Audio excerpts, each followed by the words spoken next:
Welcome to New York Institute of Technology's podcast, The Scope. Produced by the College of Osteopathic Medicine, our episodes focus on the medical school experience and how it helps shape future physicians. Learn about exciting new health and wellness initiatives, cutting-edge medical research and technology, and how to effectively navigate medical school. We are excited to have you join us. Good afternoon and welcome to the Scope podcast. Today we are completing the second part of our special podcast series, Adapting to the New Norms of Medical School.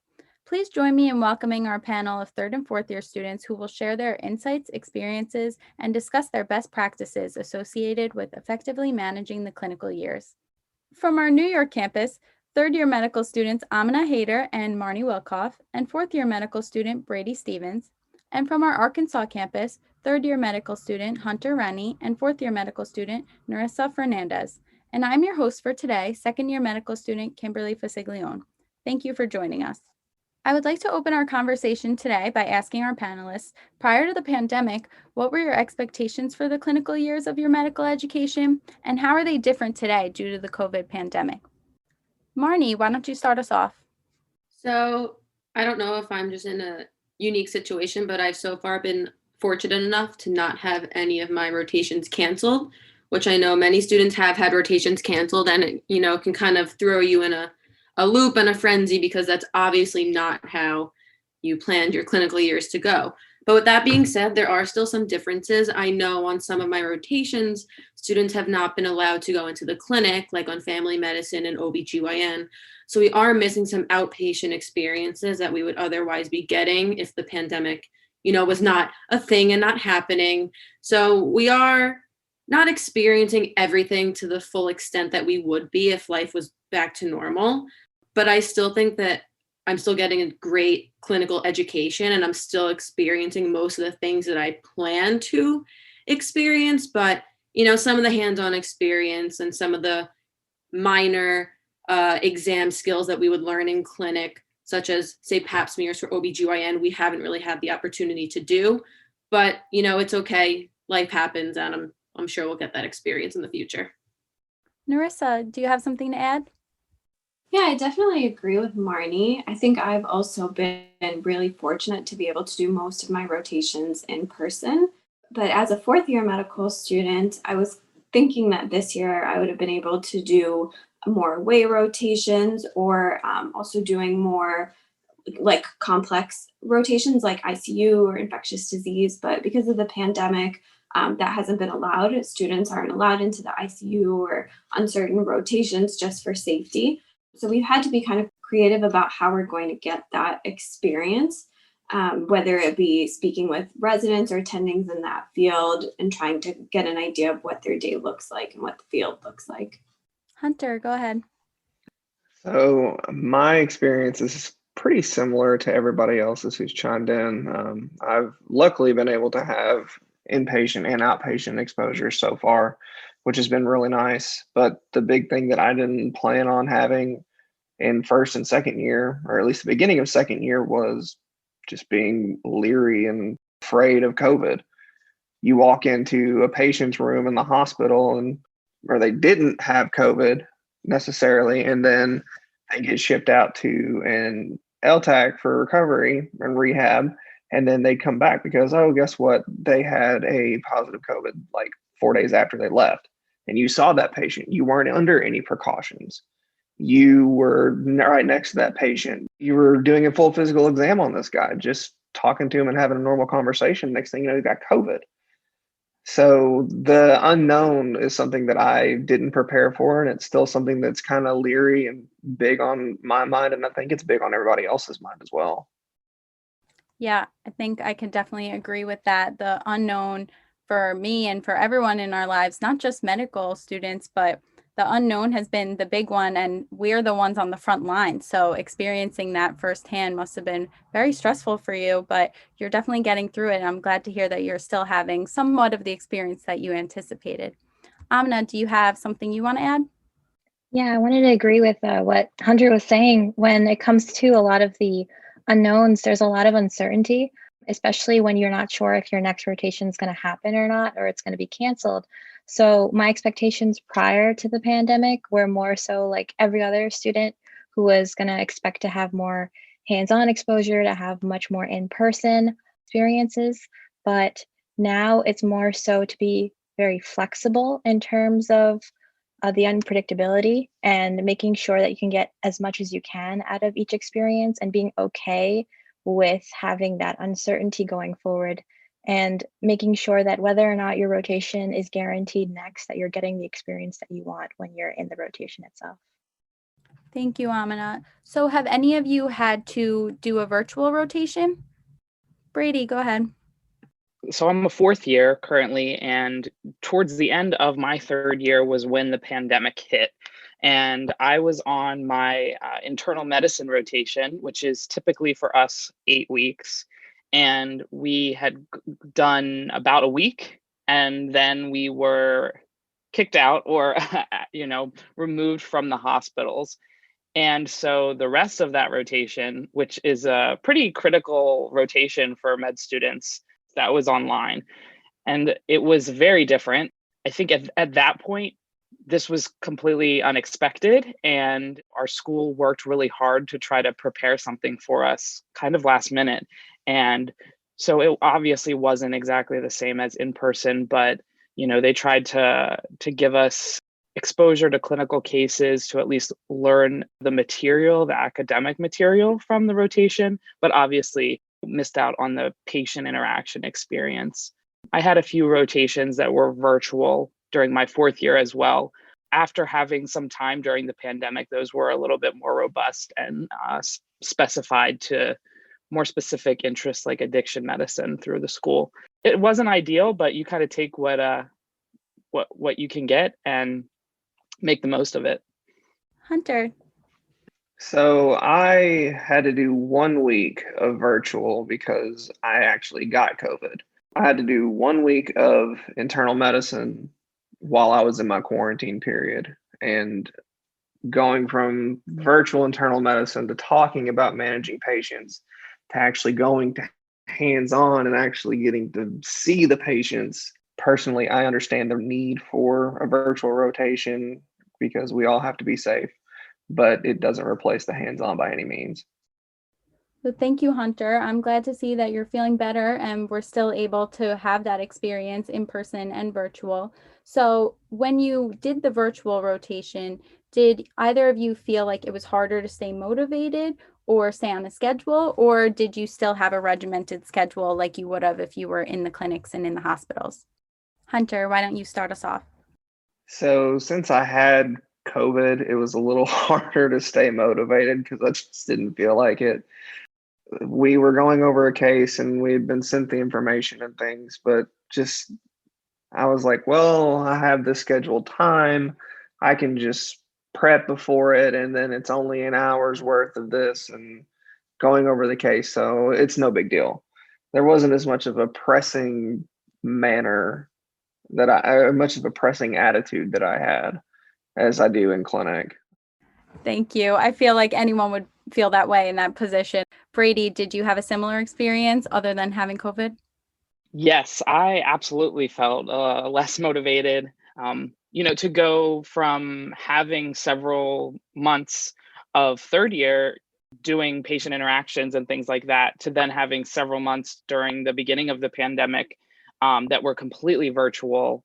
It was very easy to lose motivation and to not lose track of time, but it's easy to push things off when you more or less have all the time in the world. And so motivation was definitely a problem. And it kind of felt like going a little bit backwards. The first 2 years of med school is very much studying and classwork and things like that. And the second 2 years are typically clinical. And I was going from clinical back to studying and books and things like that. So it kind of felt like I was going backwards a little bit. So I was definitely happy when I was able to get back into the hospitals.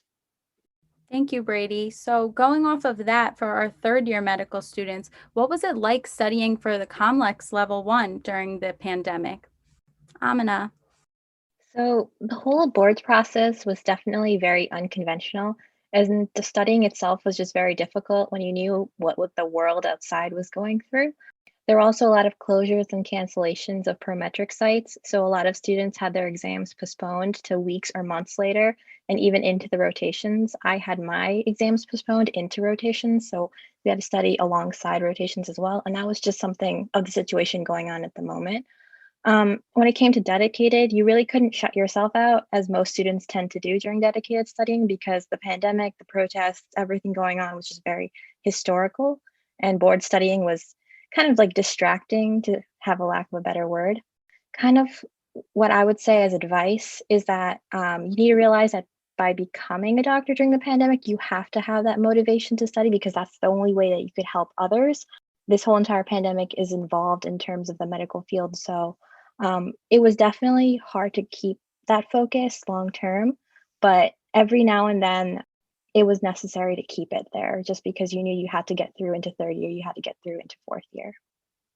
I completely agree with what Anna's saying. It's very challenging, especially with basically, for a lack of a better word, the world on fire around you. And you're just trying to, not just trying to, but you're trying to get through this test, which holds so much weight in your future. But you're so caught up in everything going on in the world that you're saying to yourself, how am I supposed to study for this test when everything else is going around and there's a worldwide pandemic and the protests, like you said? It was just very hard to focus, especially someone who has never studied at home, never worked at home. I would always go to a library. I was just very out of my element and, like, as I would say, confuzzled, which is not even a real word, but, like, I don't know, you're just so all over the place and out of your element that it was very challenging, and you make it work because you have to. But yeah, it was just something that none of us ever thought we would have to balance. Thank you, Marnie. So do you have any advice for first year medical students or second year medical students like myself who are experiencing studying for boards and studying for our lecture material at home for the first time during this pandemic? I would definitely make a schedule. So I had like a daily schedule of stuff I wanted to get done. And then I also had, when I say an hourly schedule, I didn't really mean like hour by hour, but I like carved out blocks. So like 8 to 12, I would do question sets from one of my question banks. And then, 12 to 1 would be lunch. And then 1 to, let's say, 3 would be something else. So that really helped me stay on track. If you don't really have a schedule, you're kind of just sitting in your room, office, wherever you're studying all day with no set plan. And I think that could be a little dangerous because, you can go nap or you can go watch TV. So if you have something in front of you saying, okay, I need to work until 6 p.m., then, after 6 p.m., you get all your work done, you can do whatever you want. I think to piggyback off that, I think having a schedule is extremely important, because on the other side of the Netflix and nap, you could also just completely try and burn yourself out. You have all of these things that you think that you need to get done within a certain period of time, and you stress and it's anxious, and you think the weight of the world is on the shoulders of your shoulders right now for this test, and you burn out. I experienced it. I started board studying in January. So I would board study the material that we were studying in lecture. And then once I finished that, I would fill it in with something else and had a schedule and all this stuff. And thankfully, my test didn't get pushed back. I don't know how. I guess I'm lucky. But by the time I got to my COMLEX date, I was so burnt out and just ready to be over with it. I didn't care what I got. I just wanted to go in and get the test and get it over with, because I was just so tired of looking at all of that stuff and thinking about it, because I'd burn myself out. So definitely be mindful and don't stress as much. Maybe work some self-care into your schedule as well. I think that's extremely important. Thank you so much for that, Hunter. I definitely know it's January and I've started my board studying, and it's an experience, to say the least. I'm trying not to burn myself out, but we'll see. We'll see what happens. I'm taking it day by day, kind of as Marnie was saying, making a day by day schedule. So thank you for saying to add in some self-care. Does anyone have any tips for how to take care of yourself while on rotations during the pandemic and add in some healthy living practices? Are you able to exercise? Amina, you can start. So I'm still figuring out this one myself. But something that I like doing is putting my hobbies into the time of day that I'm most mentally lazy. So, for example, when I get home from a rotation and I'm really tired and all I want to do is sleep, but even if I tried getting work done, I'd probably just fall asleep. So that's when I put in anything like drawing, reading comics, exercise, watching TV. I love watching Jeopardy. And it really prevents me from immediately falling asleep then. So then I can really get some studying in done before I go to bed. And having that healthy habit, that healthy routine is nice because it can be transitioned into many different rotations. So no matter how busy your rotation is, you know that that's the time when I really couldn't have gotten anything else done, but I have time for myself. That's amazing advice. I will for sure be taking that, adding in my self-care during my lazy times of the day. Thank you. Marnie, you have something to add for us? So I know not a lot of people would do this. Unless you do, then like let me know. I will wake up before my rotation to work out. I feel like it just sets the mood for the day. A lot of you guys are shaking your head no. I know the listeners, you can't see everyone right now, so I knew that would be my response. But I feel like it set my mood for the day. I would go to Orange Theory probably 5 days a week before the pandemic hit. I would go with my mom, and it just like set the mood for my whole day. I was so awake, and I was just happier. And I realized days I didn't go, I was way more tired, even though I would wake up probably an hour before to work out. So I started doing that again recently. And once again, I'm just super awake and it's fun. And it's not, fun to wake up at 5 a.m, but at the same time, you go to bed a little earlier and it just gives me a nice little boost to my day. So I know that's not for everyone, but you guys are out there. I think you should try it. So Marnie, you said you just started going back. So what were you doing in the meantime? Nothing. I was being really lazy for a couple of months, and I think that's okay. But we did just get a Peloton, and I am very obsessed with it. So I've been doing that religiously since we got it, and we'll see how long that, stays. Narissa. Yeah, so I think it would be helpful if you can kind of combine some of the things that you need to get done with hobbies. So something I discovered is that I actually really like cooking. So I've started like trying different recipes and I kind of enjoyed that time. And at the same time, I'm meal prepping. So that way, when I'm on my rotations and I'm busy during the week, I'll still have something to eat and I can kind of plan ahead that way. That's definitely a productive hobby that I wish I had, but unfortunately, I do not. Does anyone have anything else they would like to add about how they have self-care or introduce exercise? So I know, Marnie, you mentioned before that you didn't do a lot for a while and that you said that made you lazy, but I don't think that necessarily makes you lazy. I think there were definitely rotations where I did not do anything. This year was more difficult, but sometimes you get to do like a sub internship or rotation at a place that you might be interested for residency. And oftentimes those are pretty much like hours that you'll work in residency. So, you get there for sign out at 6:30 a.m. and you stay until sign out at 6:30 p.m. And so by the time you get home, you eat dinner and you're falling asleep while you're eating dinner and you're just exhausted. And it's okay to, relax. And oftentimes I would just watch some Netflix and then go to bed, and that's totally okay. You work hard throughout the day, and if you're able to get a little reading in on the patients that you have, that's great. But if you don't, that's also okay. You can find time on the weekends or other times, but it's okay to allow yourself relaxation and obviously sleep. Sleep is very important to me. And so even if I didn't get done exactly what I wanted to for the day, I made sure to get my sleep in, or else the next day was going to be rough. Thank you, Brady. Yeah, I feel like as medical students and as the outside world, we have these unrealistic expectations that medical students are always tired, not getting enough sleep, always studying, always working hard. And in the world that we're living in today, it's just not realistic to do all of that and not take care of yourself. So definitely can agree with that sometimes you just need to not do anything to make yourself feel better. So going off of something that you said, Brady, how have the residency application cycle changed because of the pandemic? And what has it been like applying to residency during this time? That is a great question. Yeah, so this year was completely different from what I expected, and I think Narissa can say the same thing. Typically during fourth year, you apply to your residencies in like the fall, and you're also doing rotations at places where you might want to go to residency to get to see the hospital, get to meet the residents, and then they get to see you. So it's kind of like an audition or something like that.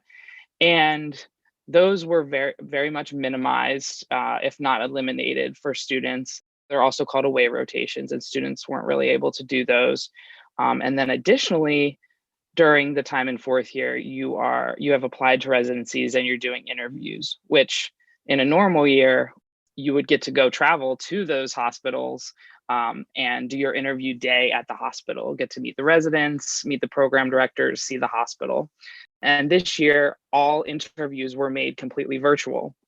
And so you spend a lot of time on Zoom, like many people are used to these days. But for this, you are interviewing for where you're going to spend the next 3 years of your life. So it's a little bit, there's kind of a lot of pressure. So it's definitely not the same. It's sometimes difficult to get a feel for the program and the people there, but all of the residency programs, at least from my experience, and I'm applying pediatrics, all of the program directors and residents really did their best to try to replicate what it would be like in person. And because just as much as they're interviewing you, you're interviewing them and trying to figure out if you want to go there. So it's been different, but to be honest, we can't really compare it to anything else. So, we kind of just take what we've been given. Luckily, that interview time is winding down and we'll be matching soon. But I think, Narissa, I'd like to hear your experience as well. Yeah, I definitely agree with pretty much everything you said. The Zoom fatigue is real, but I think it has been really difficult to kind of get a sense of the program and really see if you would be able to fit in over there. But I do appreciate how open and sympathetic all of the program directors have been and residents have been, that this year is a little bit different. So I think going forward, we'll have to kind of make our best educated guess on that. And by having like instead of having like resident dinners the night before, like they would usually do, a lot of the programs are doing like meet and greet with the residents as a Zoom session before your interview, or giving ample opportunity to communicate with residents during the interview day itself. And that has really helped with being able to get a sense of the program and seeing how everybody gets along. That's great. I'm glad to hear from both of you that it's kind of working out how it needs to work out anyway, and you're still getting enough of an experience to make your decision, and hopefully it's a good one. I wish you both the best of luck. It's so exciting to future doctors among us. Very soon you'll have that DO after your name. So you all talked about your experiences and how things are different than you expected, but what has been the best thing to come out of the pandemic for each of you? Brady. I would say that it was a confirmation that I am choosing the right field. The journey into medicine is very long and it's difficult and it's easy to get discouraged. But when the country, went into lockdown and throughout this pandemic, I've just been really excited that I get to be a part of the healthcare field. We'll eventually be able to help patients. And so I think that has been really reassuring and motivating. Yeah. So and the other thing is that this pandemic has really showed how people can come together in a crisis, and it's exciting that we'll get to be a part of it, and we have been a part of that. Hunter, do you have something to add? I've got two things. Non-clinically, the best thing to come out of the pandemic was my son. So yay for that one. He was born in October. And then clinically, I was actually given the ability to see what the pandemic is actually doing in real time. I don't think it's necessarily something that people could see as a positive, but knowledge and firsthand experience is definitely something that's very strong and very positive whenever you're trying to educate other people. I was lucky enough to be able to go into the ERs, and we had COVID patients. We would have at least 1 to 2 COVID patients a shift. And I was with my attending and I was seeing the patients. I was reading the chest x rays, reading the chest CTs. We had to intubate a COVID patient and all that hands on stuff, and being able to see what the pandemic does. It's a positive because it opens your eyes to how serious it is.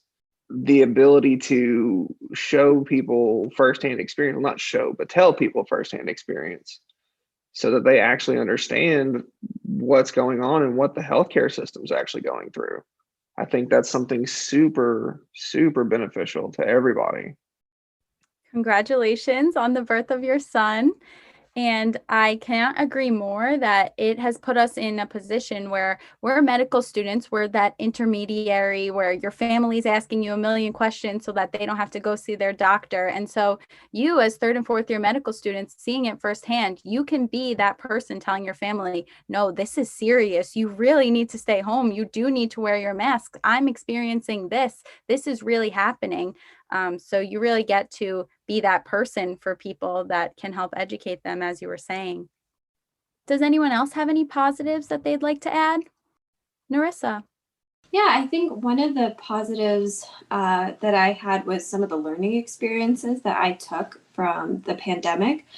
And that was mainly seeing kind of what patients' reactions were or how they coped with it, because a lot of patients were pretty isolated. Being in the hospital is already an isolating experience, but having to be there without their family or people allowed to visit them, I think that's been really difficult on patients. And so something that I've learned is how important it is to be there for the patients, take the extra time to be with them, and just give them as many opportunities they can to ask you questions or anything, because they feel really, really lonely. And it's nice to have somebody there with them since they can't have their families. That's amazing. Thank you so much for sharing that. I think the physicians of the future who are going through school right now and experiencing this are going to be amazing and so empathetic and can really relate to their patients, like you can say, just from seeing it firsthand. And I think we've all been affected by this in some way, whether it's our education or a family member getting ill or ourselves getting ill. And I think it's great that we'll be able to put that into our practice as a physician. I would like to thank our student panelists for sharing their experiences, insights, and recommendations. I know I learned so much from you as a second-year medical student, and I'm looking forward to being in your shoes next year in hopefully better circumstances. It is clear, although many things are much different than we anticipated as medical students, we are resilient, creative, and passionate about learning and ultimately practicing medicine. As medical students during this unique time in history, we will strive to use these new norms to become even stronger, more prepared, and effective physicians of the future. Thank you for joining us today.